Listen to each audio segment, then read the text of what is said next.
Hello friends, welcome to Guliyani classes.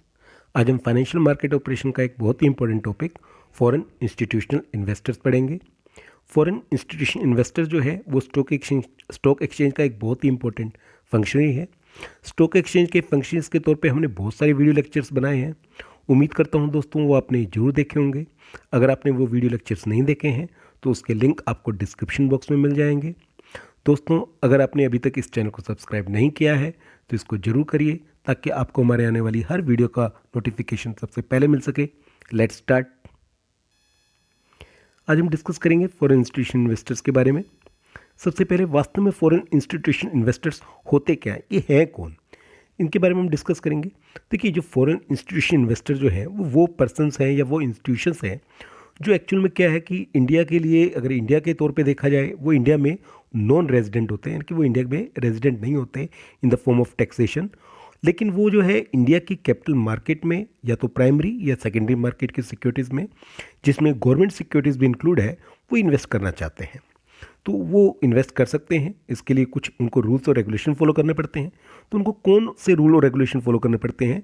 तो जो भी इंडिया की जो गवर्नमेंट है या फिर इंडिया का जो सेंट्रल बैंक आरबीआई है या जो कैपिटल मार्केट को रेगुलेट करती है सेबी, जो भी वो गाइडलाइंस बनाती है टाइम टू टाइम, उस गाइडलाइंस के उनको फॉलो करना पड़ता है। और यूँ कहें कि उन गाइडलाइंस के द्वारा जो है इन फॉरेन इंस्टीट्यूशन इन्वेस्टर्स को कंट्रोल किया जाता है। अब क्वेश्चन दिमाग में आता है कि ये फॉरेन इंस्टीट्यूशन इन्वेस्टर्स होते कौन है वास्तव में। देखिए, फॉरेन इंस्टीट्यूशन इन्वेस्टर में हम किस किस को इंक्लूड करेंगे? इसके अंदर आते हैं foreign pension funds, mutual funds, investment trust, assets management companies, nominee companies, और इसके अलावा जो है incorporated and institutional portfolio managers, या फिर कई बार क्या होता है कि वो खुद नहीं करते, उनको पावर ऑफ अटॉर्नी दी जाती है। तो ऐसी कंपनियों के जो पावर ऑफ अटॉर्नी होल्डर हैं वो भी जो है फॉरेन इंस्टीट्यूशन इन्वेस्टर्स में इंक्लूड किए जाते हैं।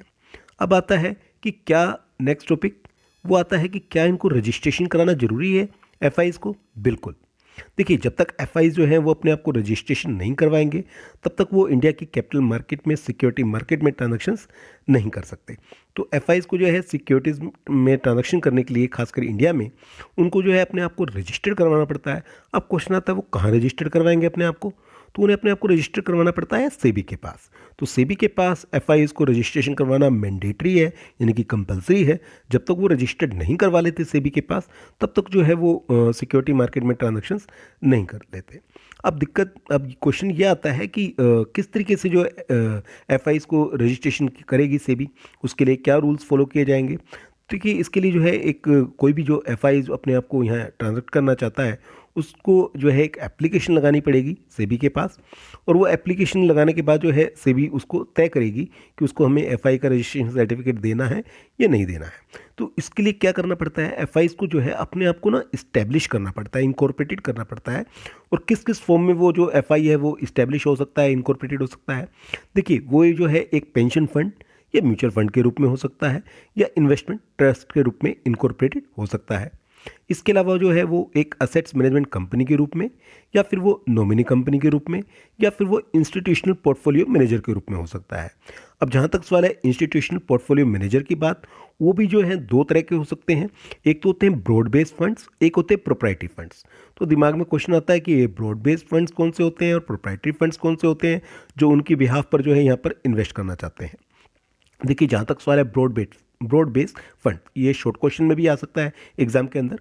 देखिए, broad based funds institution investor वो होते हैं जो कम से कम जो है 20 इन्वेस्टर के फंड को मैनेज करते हों, और लेकिन कोई भी जो इन्वेस्टर है वो 10% से ज़्यादा जो है उस फंड्स के अंदर शेयर ना रखता हो।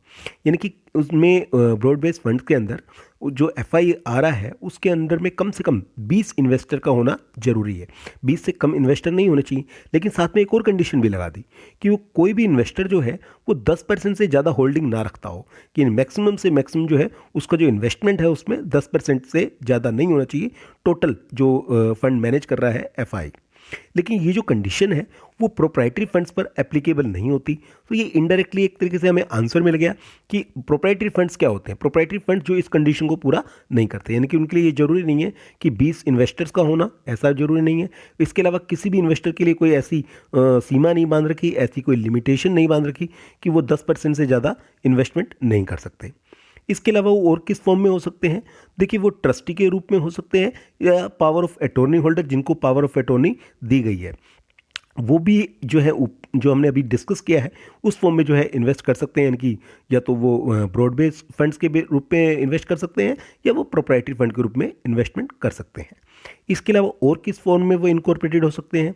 वो यूनिवर्सिटी फंड के रूप में हो सकते हैं, एंडोमेंट फंड के रूप में हो सकते हैं। एंडोमेंट होते हैं जो धर्मार्थ, जो रिलीजियस वर्क के लिए होते हैं, या फिर वो फाउंडेशंस के रूप में हो सकते हैं, या फिर वो चैरिटेबल ट्रस्ट, यानी जो चैरिटीज़ रिलेटेड होते हैं, एनजीओज वगैरह, उसके रूप में हो सकते हैं, या फिर वो सोसाइटीज़ के रूप में हो सकते हैं। तो इन सभी को, इन जो डिफरेंट हमने फॉर्म्स डिस्कस किए हैं, वो किसी भी फॉर्म में अपने आप को उनको पहले इनकॉर्पोरेट करना होगा। उसके बाद जो है वो एफआई के रूप में एप्लीकेशन लगा सकते हैं सेबी के पास। उसके बाद जो है सेबी कुछ शर्तों को देखकर कुछ बातों पर डिसीजन लेता है। उन कंडीशंस को देख के ही जो है वो एफआई को जो है रजिस्ट्रेशन सर्टिफिकेट देता है। अब इसके अलावा कुछ कंडीशंस वो कौन सी हैं जो एक एप्लीकेंट जो कि एफआई के लिए एप्लीकेशन लगा रहा है उसको फुलफिल करनी होती है। देखिए, जो भी एप्लीकेशन लगा रहा है एज ए एफआई बनना चाहता है इंडिया के अंदर, उसको कुछ और शर्तों को पूरा करना पड़ता है। कौन कौन सी शर्तें हैं? सबसे पहले देखिए, जो भी एप्लीकेंट्स हैं, जो भी एफआई के रूप में रजिस्ट्रेशन कराना चाहता है, उसको कम से कम जो है 5 साल का एक्सपीरियंस होना चाहिए। यानी कि ऐसा कोई पर्सन, ऐसा कोई इंस्टीट्यूशन जिसे 5 साल का कैपिटल मार्केट का एक्सपीरियंस नहीं है, वो अपने आप को एफआई के रूप में जो है रजिस्टर्ड नहीं करवा सकता सेबी के पास। इसके अलावा जो एप्लीकेंट है, यानी कि जो अपने आप को एफआई के रूप में रजिस्ट्रेशन कराना चाहता है, उसका जो पिछला रिकॉर्ड है वो काफ़ी अच्छा होना चाहिए और उसके अंदर जो है प्रोफेशनल कॉम्पिटेंस होना चाहिए। यानी कि वो प्रोफेशनली बड़ा साउंड होना चाहिए, उसके अंदर इतनी क्वालिफिकेशन होनी चाहिए कि वो इस बिज़नेस को अच्छी तरीके से संभाल सकता है। इसके अलावा जो उसकी फाइनेंशियल पोजीशन है वो भी अच्छी होनी चाहिए, साउंड होनी चाहिए। क्योंकि अगर वो फाइनेंशियली रूप से साउंड नहीं है तो हो सकता है कि वो गबन कर ले, कपट कर ले, तो इस तरीके के रूप में जो सेबी ऐसे पर्सन को रजिस्टर्ड नहीं कर सकती। इसके अलावा उसमें फेयरनेस तथा इंटीग्रिटी का गुण होना चाहिए। यानी कि जो उसकी छवि है कैपिटल मार्केट में वो काफ़ी अच्छी होनी चाहिए। खासकर जो जिस नेशन का वो पर्सन है या इंस्टीट्यूशन है, वहाँ पर उसकी जो इमेज है वो काफ़ी अच्छे रूप में होनी चाहिए। इसके अलावा एप्लीकेंट को और कौन कौन सी कंडीशन पूरी करनी पड़ती है? देखिए, एप्लीकेंट को जो है एक जो उचित जो फॉरेन रेगुलेशन अथॉरिटी है उसके अंडर में जो है रेगुलेट होना चाहिए। यानी कि उसके अंदर रेगुलेशन के अंतर्गत आना चाहिए। यानी कि अगर वो किसी नेशन में है तो हर नेशन के अंदर कोई ना कोई रेगुलेशन अथॉरिटी होती है, तो वो भी किसी न किसी रेगुलेशन अथॉरिटी के अंदर अपने आप को रजिस्टर करवा रखा हो। यानी कि वहाँ पर के जो रूल्स और रेगुलेशन उनको वो फॉलो करता हो। इसके अलावा उसे जो है आरबीआई द्वारा जो है फेमा के अंतर्गत जो है एफआई ग्रुप में इन्वेस्ट करने की परमिशन लेनी होगी। अब फेमा क्या होता है? Foreign exchange management act. FEMA जो है, जो भी फॉरेनर्स जो हैं वो इंडिया में जब इन्वेस्ट करते हैं तो उन्हें क्या करना होता है? उन्हें फॉरेन करेंसी इंडिया में लानी होती है। तो उसके लिए कुछ आरबीआई के रूल्स होते हैं अंडर द फेमा एक्ट। तो जो फेमा एक्ट के जो रूल्स और रेगुलेशंस हैं उसके अंदर जो है उसको परमिशन लेनी पड़ती है पहले आरबीआई से कि क्या मैं ये पैसा जो है, ये जो फॉरेन करेंसी है, वो इंडिया में ला सकता हूँ, उसे इन्वेस्ट कर सकता हूँ। इसके अलावा जो है उसे जो अपने नेशन में, यानी कि जिस नेशन का वो पर्सन है, एप्लीकेंट है, उसे अपने देश से बाहर इन्वेस्ट करने की जो है लीगली परमिशन प्राप्त होनी चाहिए। ऐसा नहीं होना चाहिए कि उस कंट्री की गवर्नमेंट ने या उस कंट्री की किसी रेगुलेटरी अथॉरिटी ने उसके ऊपर बैन कर रखा हो कि वो फॉरेन में या विदेश में जो है इन्वेस्टमेंट नहीं कर सकता। इसके अलावा वो जो है किसी स्टैच्यूटरी अथॉरिटी द्वारा रजिस्टर्ड होना चाहिए। अब ये स्टैच्यूटरी अथॉरिटी कैसे होती है? देखिए, हमारे देश में आरबीआई स्टैच्यूटरी अथॉरिटी है, ऐसी सेबी एक स्टैच्यूटरी अथॉरिटी है, ट्राई यानी कि टेलीकॉम रेगुलेशन अथॉरिटी एक स्टैच्यूटरी अथॉरिटी है। तो यानी कि ऐसी किसी स्टैच्यूटरी अथॉरिटी के अंडर में वो रजिस्टर्ड होना चाहिए वहाँ पर फॉरेन नेशन में। और ये भी ध्यान रखना चाहिए उस स्टैच्यूटरी अथॉरिटी द्वारा उस पर्सन, उस एप्लीकेंट के अगेंस्ट किसी भी तरह की कोई लीगल एक्शन ना लिया गया हो। अगर उसके द्वारा लीगल एक्शन लिया गया है तो यानी कि उस पर्सन की जो इमेज है, यानी कि उस पर्सन का जो पिछला ट्रैक रिकॉर्ड है वो बहुत अच्छा नहीं है। तो ऐसे पर्सन को जो है सेबी जो है वो एफआई के रूप में रजिस्टर्ड नहीं करेगी। इसके अलावा सेबी लास्ट में ये भी देखेगी कि रजिस्ट्रेशन सर्टिफिकेट जो है ऐसे पर्सन को जो इशू करना है वो हमारे देश की जो सिक्योरिटी मार्केट है उसके डेवलपमेंट के लिए और इन्वेस्टर्स के इंटरेस्ट में है। यानी कि उसको इशू करना जो है हमारे फ़ायदे के लिए है, न केवल इन्वेस्टर्स के फ़ायदे के लिए है, एज वेल एज जो हमारी कैपिटल मार्केट है उसके भी जो डेवलपमेंट के लिए फ़ायदे के लिए है। अब नेक्स्ट पॉइंट डिस्कस करते हैं। नेक्स्ट पॉइंट आता है कंडीशंस फॉर ग्रांट और रिन्यूअल ऑफ रजिस्ट्रेशन। देखिए, जो सेबी है वो किस कंडीशंस को फॉलो करती हुई ये रजिस्ट्रेशन सर्टिफिकेट ग्रांट करेगी या उसका रिन्यू करेगी। दोनों ही केस में लगभग सिमिलर कुछ कंडीशंस को फॉलो करना पड़ता है। वो कंडीशंस क्या हैं? देखिए, एक एक करके हम उन कंडीशंस को डिस्कस करेंगे जो भी एफ आईज है, एप्लीकेंट्स है, उसे जो कुछ कंडीशंस को जब वो फॉलो कर लेगा तो उन कंडीशन को फुलफिल करने पर ही जो है या तो उसका सर्टिफिकेट ग्रांट होगा, और जब वो उसकी जो वैलिडिटी है वो ख़त्म होगी तो उसका रिन्यूअल के टाइम भी इन कंडीशंस को पूरा करना पड़ेगा। वो कौन कौन सी कंडीशंस है? देखिए, उसे जो है सेबी तथा एफआईज की जो भी हमारे एक्ट हैं, जो भी हमारे प्रोविजंस हैं, उन सब का उसको पालन करना होगा। इसके अलावा उसे जो सेबी को लिखित रूप में ये सूचना देनी होगी कि उसने जो है जब भी उसने कोई इन्फॉर्मेशन सबमिट की थी तो उसमें कोई भी ऐसी इन्फॉर्मेशन उसने सबमिट नहीं की जो कि झूठी हो, फॉल्स हो या गुमराह करने वाली हो। और इसके अलावा उसे ये भी रिटर्न में देना होगा कि उसने जो भी सूचना दी है, और मान लीजिए उसमें कोई भी फंडामेंटली चेंज आता है, यानी कि फंडामेंटली चेंज से मतलब है ऐसा कोई भी चेंज जिससे कि इस डिसीजन पे इम्पैक्ट पड़ता हो कि उस व्यक्ति को हम रजिस्ट्रेशन सर्टिफिकेट दें या ना दें।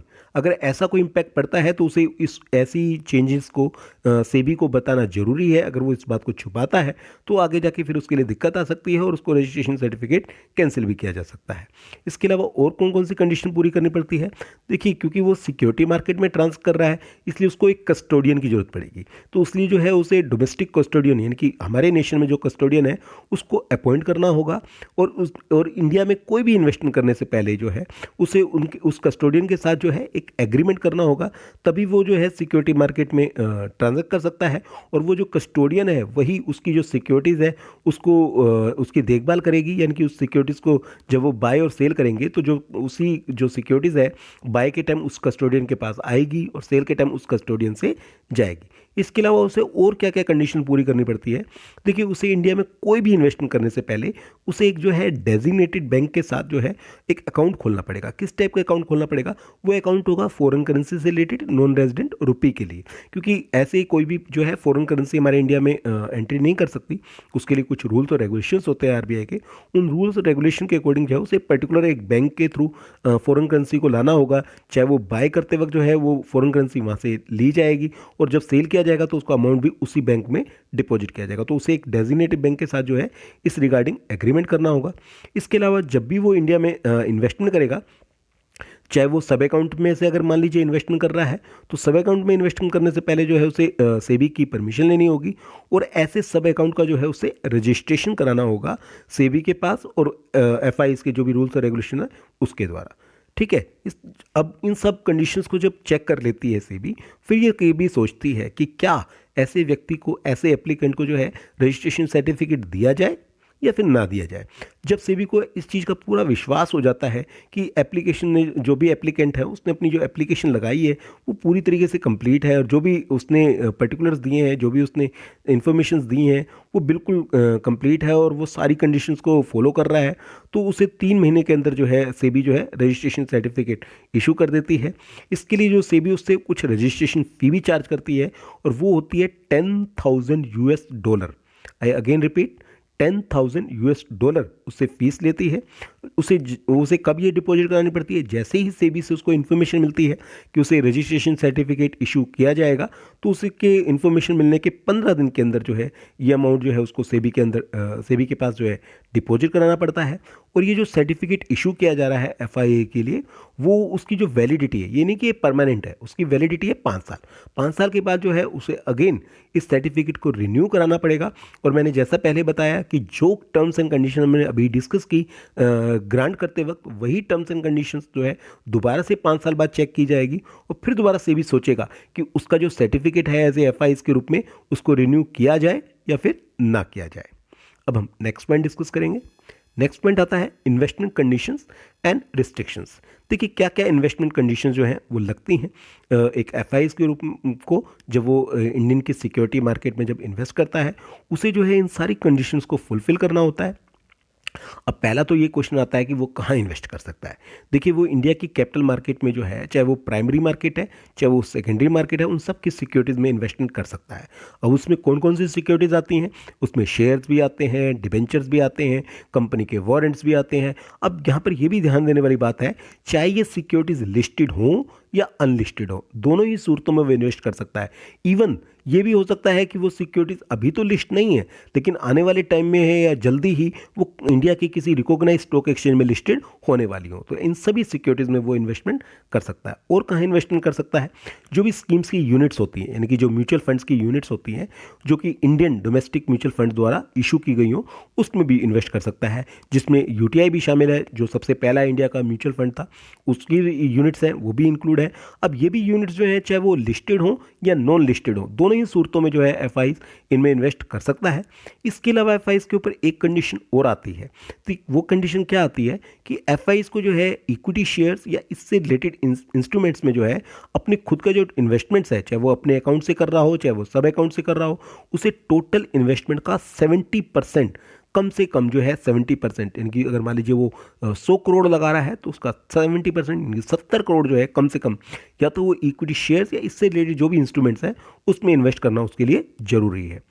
अब मान लीजिए वो गोल्ड में भी इन्वेस्ट कर रहा है या और किसी चीज़ में भी इन्वेस्ट कर रहा है, तो उसे ये चीज़ देखनी होगी कि इक्विटी या इक्विटी से रिलेटेड जो इंस्ट्रूमेंट है उसमें उसका जो टोटल इन्वेस्टमेंट का 70% होना जरूरी है। लेकिन यहाँ पर एक बात और ध्यान देने की जरूरत है कि अगर वो डेट सिक्योरिटीज़ में इन्वेस्ट कर रहा है तो ये कंडीशन लागू नहीं होगी, यानी कि डेट सिक्योरिटीज़ में इन्वेस्ट करने पर ये कंडीशन लागू नहीं होगी कि उससे 70% जो है इक्विटी या इक्विटी से रिलेटेड इंस्ट्रूमेंट्स में इन्वेस्टमेंट करना है। अब हम नेक्स्ट टॉपिक डिस्कस करते हैं। अब यहाँ पर आता है कि क्या वो सेकेंडरी मार्केट में ट्रांजैक्शन कर सकता है? जैसा कि हमने पहले कहा कि वो प्राइमरी मार्केट की सिक्योरिटीज़ में भी इन्वेस्टमेंट कर सकता है, सेकेंडरी मार्केट की सिक्योरिटीज़ में भी इन्वेस्टमेंट कर सकता है, लेकिन उसे सेकेंडरी मार्केट की सिक्योरिटीज़ में इन्वेस्टमेंट करते वक्त जो है कुछ एडिशनल कंडीशंस को भी फुलफिल करना पड़ता है। उन कंडीशंस को पूरा करने के बाद ही वो है सेकेंडरी मार्केट में इन्वेस्टमेंट कर सकता है। अब वो कंडीशंस कौन कौन आती हैं? सबसे पहली कंडीशंस आती है कि एफआई जो है केवल परचेज और सेल की गई सिक्योरिटीज़ की डिलीवरी ही ले सकता है और उस डिलीवरी ही दे सकता है, यानी कि वो किसी भी तरीके से रिकॉग्नाइज स्टॉक एक्सचेंज में जो है वो शॉर्ट सेलिंग नहीं कर सकता। शॉर्ट सेलिंग क्या होती है पहले इसको क्लियर कर लेते हैं। देखिए शॉर्ट सेलिंग होती है कि जब किसी इन्वेस्टर के पास सिक्योरिटीज़ तो ना हो लेकिन उसके बावजूद भी वो सेल कर दे। अब मान लीजिए आज मैं रिलायंस कंपनी के 100 शेयर सेल कर देता हूँ, लेकिन मेरे पास तो 100 शेयर ऑलरेडी रिलायंस कंपनी के है ही नहीं। तो आप कहेंगे आप कैसे बेच सकते हैं जब आपके पास शेयर्स ही नहीं है, आप सेल कैसे? तो हमारी कैपिटल मार्केट में उसको कहते हैं शॉर्ट सेलिंग, यानी कि बिना शेयर्स हुए उसको सेल कर दिया। अब होता क्या है कि मुझे जो है फिर इसकी जो पोजीशन है उसको कवर करना पड़ेगा, इसे स्क्वायर ऑफ भी कहते हैं। कि मान लीजिए मैंने सुबह शेयर मार्केट खुली और 9:30 बजे जो है मैंने 100 शेयर रिलायंस कंपनी के बेच दिए किसी भी पर्टिकुलर रेट पर। तो अब जो है मुझे स्टॉक मार्केट बंद होने से, इंडिया की स्टॉक मार्केट जो नॉर्मली बंद होती है 3:30 PM पे बंद होती है, तो उससे 15 मिनट पहले यानी कि 3:15 तक मुझे हर हाल में अपनी पोजीशन स्क्वायर ऑफ करनी पड़ेगी, क्योंकि सुबह मैंने 100 शेयर बेचे थे तो अब मुझे 3:15 बजे 100 शेयर खरीदने होंगे। अगर मैंने बेचे ऊंचे रेट पे थे खरीदे कम रेट पर है तो मुझे फ़ायदा होगा। अपोजिट भी हो सकता है कि मैंने बेचे तो ज़्यादा रेट पे हों और ख़रीदे जो है बेचे तो कम रेट पे हों और ख़रीदे ज़्यादा रेट पे हों, तो मुझे नुकसान भी हो सकता है। लेकिन ये जो है इंडियन इन्वेस्टर तो कर सकता है, लेकिन फॉरेन इन्वेस्टर्स नहीं कर सकता कैश सेगमेंट में। लेकिन वो शॉर्ट सेलिंग कर सकता है तो केवल डेरिवेटिव में। डेरिवेटिव क्या होता है? जहाँ पर फ्यूचर एंड ऑप्शन मार्केट होती है उसके बारे में जो होता है उसको हम कहते हैं डेरिवेटिव मार्केट। तो वहाँ वो शॉर्ट सेलिंग कर सकता है। इसके अलावा वो सिक्योरिटीज़ में, क्योंकि जैसा हमने पहले डिस्कस किया, वो शॉर्ट सेल भी नहीं कर सकता, कंपल्सरी डिलीवरी भी नहीं कर सकता, उसके ऊपर जो है रिस्ट्रिक्शन लगाया गया है सेबी के द्वारा। तो एफआईज ऐसे ट्रांजैक्शन नहीं कर सकता, यानी कि जब उसके पास सिक्योरिटीज़ की डिलीवरी ना हो तो उस केस में वो शॉर्ट सेलिंग नहीं कर सकता। और इवन ये भी कंडीशन लगाई गई है सेबी की कि वो अपने जो फ्यूचर एंड ऑप्शन से भी रिलेटेड जो ट्रांजैक्शंस हैं उनको कैरी फॉरवर्ड नहीं कर सकता। कैरी फॉरवर्ड क्या होता है कि जो भी फ्यूचर्स में ट्रांजैक्शंस किए जाते हैं उनका एक सेटलमेंट डेट होती है। जब अगर सेटलमेंट डेट पे हम उसको सेटल भी कर सकते हैं या फिर उस सौदे को जो है अगले महीने के लिए कैरी भी कर सकते हैं। लेकिन एफआईज यानी फॉरेन इंस्टीट्यूशनल इन्वेस्टर पर बैन है कि वो अपने ट्रांजैक्शन को कैरी फॉरवर्ड नहीं कर सकते हैं। इसके अलावा और क्या क्या कंडीशंस हैं? देखिए जो भी सिक्योरिटी बिजनेस से रिलेटेड ट्रांजैक्शंस एक फॉरेन इंस्टीट्यूशन इन्वेस्टर करना चाहता है उसे जो है सेबी के द्वारा जो भी रिकॉग्नाइज ब्रोकर है उसी के द्वारा कर सकता है, यानी कि वो किसी रजिस्टर्ड ब्रोकर के द्वारा इन ट्रांजैक्शन को पूरा नहीं कर सकता। हाँ, अगर मान लीजिए कंपनी कल जो है बायबैक का ऑफर्स लाती है। बायबैक क्या होता है कि कभी कंपनी जो है वो अपने शेयर होल्डर से अपने शेयर जो है वापस खरीदने के लिए एक ऑफर देती है कि अगर आप चाहें तो इस शेयर पर, इस रेट पर जो है आप अपने शेयर जो है कंपनी को वापस कर सकते हैं और बदले में आपको पैसे मिल जाएंगे। अगर मान लीजिए कंपनी जो है वो बायबैक का ऑफर्स लाती है तो उस केस में जो है फॉरेन इंस्टीट्यूशन इन्वेस्टर्स अपने शेयर को जरूर कंपनी को बेच सकता है, उसके लिए उसे किसी ब्रोकर की जरूरत नहीं होती। इसके अलावा जो है एक जो एफ है वो अपने या किसी सब अकाउंट से जो है ट्रांजैक्शन कर रहा है और मान लीजिए उसका जो बैलेंस है लास्ट बैलेंस शीट की डेट पर वो 10 करोड़ है या उससे ज़्यादा है, तो उसे ये जो ट्रांजैक्शंस हैं वो सेटलमेंट जो है वो डीमेटेलाइज फॉर्म में करने होंगे, डीमेटेलाइज सिक्योरिटीज़ के रूप में। अब आपके लिए एक नया वर्ड आया, डीमेटेलाइज क्या है? देखिए अब इस रूल की वैसे तो कोई वैल्यू नहीं है। क्यों वैल्यू नहीं है? क्योंकि अब जो है लास्ट 20 ईयर से जो है सेबी ने रूल बना दिया है कि जो भी ट्रांजैक्शंस होते हैं वो फिजिकल फॉर्म में नहीं होते, यानी कि पहले जो होते थे शेयर्स या सिक्योरिटीज़ के सर्टिफिकेट आया करते थे, जैसे आपके मार्कशीट होती है ना, इस टाइप के सर्टिफिकेट होते हैं जिसमें आपका नेम, डिटेल और आपके मार्क्स बताए जाते हैं। ऐसे एक सर्टिफिकेट होते हैं जिसमें सिक्योरिटी किसने खरीद रखी है, उसका नाम, सिक्योरिटीज़ किस चीज़ की है, क्या अमाउंट है, एटसेट्रा इन्फॉर्मेशन होती थी, तो फिजिकल फॉर्म में होते थे। लेकिन फ्रॉम ईयर 2001 ऑनवर्ड्स जो है सेबी ने रूल कर दिया है कि इसे केवल डीमेटेलाइज फॉर्म में ही इशू किया जाएगा, इनके एक डिजिटल फॉर्म में ही जो है इशू किया जाएगा, बेचा या खरीदा जाएगा। तो अब इस रूल्स की इतनी वैल्यू नहीं है। इसके अलावा और क्या कंडीशन पूरी करनी पड़ती है?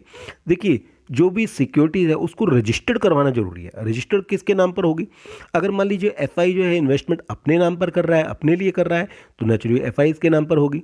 मान लीजिए एफआई अपने डायरेक्टली नहीं कर रहा, वो सब अकाउंट के लिए कर रहा है, यानी कि अपने नाम से एक सब अकाउंट खोल रखा है, उसके बेस पे कर रहा है, तो भी एफआई के नाम पर होगी। लेकिन वो किसी और के बिहाफ पर सब अकाउंट से ट्रांजेक्शन कर रहा है, तो जिसके बिहाफ पर वो ट्रांजेक्शन कर रहा है उसके नाम पर जो है सिक्योरिटीज को रजिस्टर करवाना होगा और उसका नाम जो है एफआई को जो है सेबी के पास डिस्क्लोज भी करना होगा, बताना भी होगा कि वो किसके नाम या किसके बिहाफ पर जो है ट्रांजैक्शन कर रहा है। नेक्स्ट पॉइंट डिस्कस करते हैं। नेक्स्ट पॉइंट आता है सस्पेंशन ऑफ रजिस्ट्रेशन।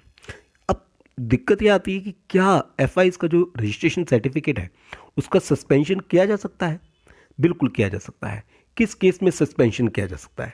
देखिए उस केस में सस्पेंशन किया जा सकता है जब एक एफआई जो है सेबी के जो भी रूल्स और रेगुलेशंस हैं उनको प्रॉपर तरीके से फॉलो नहीं करता।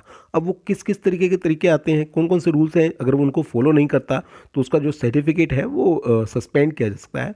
देखिए अगर वो मान लीजिए जो सिक्योरिटी से रिलेटेड जो भी ट्रांजैक्शंस हैं उसमें वो कपट करता है, फ्रॉड करता है, तो उस फ्रॉड से रिलेटेड ट्रांजैक्शन में इन्वॉल्व होता है तो उसका जो सर्टिफिकेट है उसको सस्पेंड कर सकती है सेबी। इसके अलावा जो सेबी या आरबीआई द्वारा जो भी उनकी जो रिक्वायर्ड इन्फॉर्मेशन होती है, जो वो इन्फॉर्मेशन मांगते हैं एफआई से सिक्योरिटी के ट्रांजैक्शन से रिलेटेड, और वो ऐसी कोई इन्फॉर्मेशन जो है उन्हें टाइमली अवेलेबल नहीं कराता या अवेलेबल कराने में फेल रहता है, उस केस में उसका सस्पेंशन किया जा सकता है सर्टिफिकेट का। इसके अलावा वो इन्फॉर्मेशन तो दे देता है लेकिन वो इन्फॉर्मेशन जो है वो झूठी देता है, फॉल्स देता है, उस केस में भी जो है उसका रजिस्ट्रेशन सर्टिफिकेट जो है वो सस्पेंड किया जा सकता है। इसके अलावा अगर मान लीजिए कभी सेबी जो है किसी भी टॉपिक से रिलेटेड जो है कोई इंक्वायरी बिठाती है और इंक्वायरी में उससे जो पूछताछ की जाती है या उससे जो चीज़ें मांगी जाती हैं उसमें वो इंक्वायरी कमेटी को एक तरीके से कोऑपरेट नहीं करता, सहयोग नहीं करता, तो उस केस में भी जो उसका रजिस्ट्रेशन सर्टिफिकेट जो है सस्पेंड किया जा सकता है। लेकिन सस्पेंशन में कुछ टाइम के लिए सस्पेंड किया जाता है और उसके बाद वो अगर माफ़ीनामा मांग लेता है या फिर वो अपनी गलती मान लेता है या फिर वो अपने पॉइंट्स को रख देता है कि मैंने इससे गलती नहीं हुई, ये किसी मिसअंडरस्टैंडिंग है, तो उस केस में जो उसका सस्पेंशन खत्म किया जा सकता है। लेकिन अगर मान लीजिए गलती जो है वो बहुत बड़ी है, उस केस में क्या किया जाएगा? तो उस केस में हम नेक्स्ट पॉइंट में डिस्कस करते हैं। उस केस में उसका जो रजिस्ट्रेशन है उसका कैंसिलेशन कर दिया जाएगा। देखिए ये बहुत ही हार्ड स्टेप है जो सेबी उठाती है एक एफआईज के लिए कि अगर मान लीजिए वो टाइमली इन चीज़ों को नहीं कर पाता, यानी कि कोऑपरेट नहीं करता है और बहुत कुछ ब्लंडर मिस्टेक करता है जिस मिस्टेक को इग्नोर नहीं किया जा सकता सेबी के द्वारा, उस केस में जो है उसका सर्टिफिकेट जो है वो कैंसिल किया जा सकता है। अब किस केस में कैंसिल किया जा सकता है?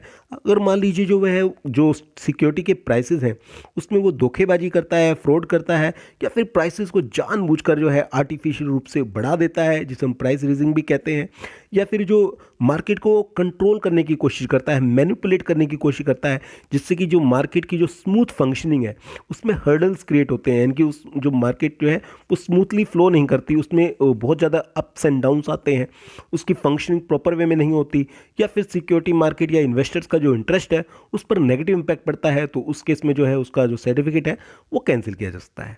या फिर वो फ्रॉड या किसी ऑफिशियल ऑफेंस, मतलब जो भी क्रिमिनल ऑफेंस है, यानी कि उसको किसी या फ्रॉड कोड या फिर उसके क्रिमिनल ऑफेंस का उसको दोषी ठहरा दिया गया हो, जिसमें उसका जो नैतिक चरित्रहीनता है वो भी शामिल है। अगर इस केस का है वो मान लो दोषी ठहरा दिया जाता है तो उस केस में भी जो उसका सर्टिफिकेट है वो कैंसिल कर सकती है सेबी। इसके अलावा जो भी सेबी के रेगुलेशंस होते हैं, उस सेबी के रेगुलेशंस के अनुसार जो एक एफआईज को एक एलिजिबिलिटी क्राइटेरिया पूरा करना होता है, लेकिन अब वो उस एलिजिबिलिटी क्राइटेरिया को पूरा नहीं कर पा रहा है तो उस केस में भी जो सेबी जो है उसका रजिस्ट्रेशन सर्टिफिकेट जो है कैंसिल कर देती है। इसके अलावा सिक्योरिटी मार्केट रेगुलेशन 1995 से रिलेटेड सेबी के जो इनसाइडर ट्रेडिंग रेगुलेशन एक्ट 1992 है, या फिर सेबी के जो कपटपूर्ण और जो अनुचित व्यापार व्यवहार है, इनकी जो अनफेयर ट्रेड प्रैक्टिसेस से रिलेटेड जो भी रूल्स और रेगुलेशंस है, उसके जो भी रूल्स और रेगुलेशंस है उनका वो वायलेशन करता है, उनका वो उल्लंघन करता है, उस केस में भी जो है उसका सर्टिफिकेट कैंसिल कर दिया जाता है। लास्ट बहुत ही इंपॉर्टेंट वो ये है कि वो किसी भी कंडीशंस को मान लीजिए कोई जो कंडीशंस है उनको फॉलो करने में बार बार मिस्टेक कर रहा है, इनकी अपनी गलती को बार बार दोहरा रहा है, पहले भी उसको उस गलती के लिए सज़ा मिल चुकी है, फिर उसी गलती को दोबारा कर रहा है, तो उस केस में या फिर वो जो सेबी के एक्ट है उनका बार बार वायलेशन कर रहा है, तो उस केस में जो है सेबी उसका जो रजिस्ट्रेशन सर्टिफिकेट है वो कैंसिल कर देगी।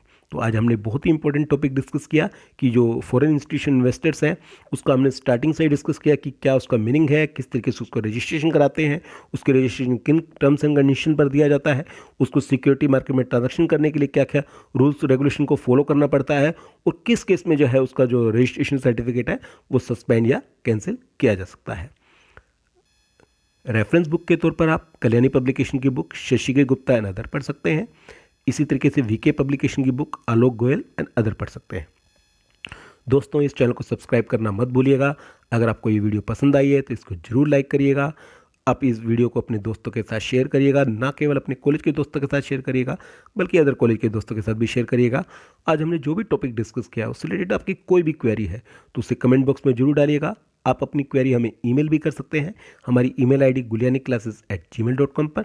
आप हमारे फेसबुक पेज को भी फॉलो कर सकते हैं, गुलियानी क्लासेस को। Thank you.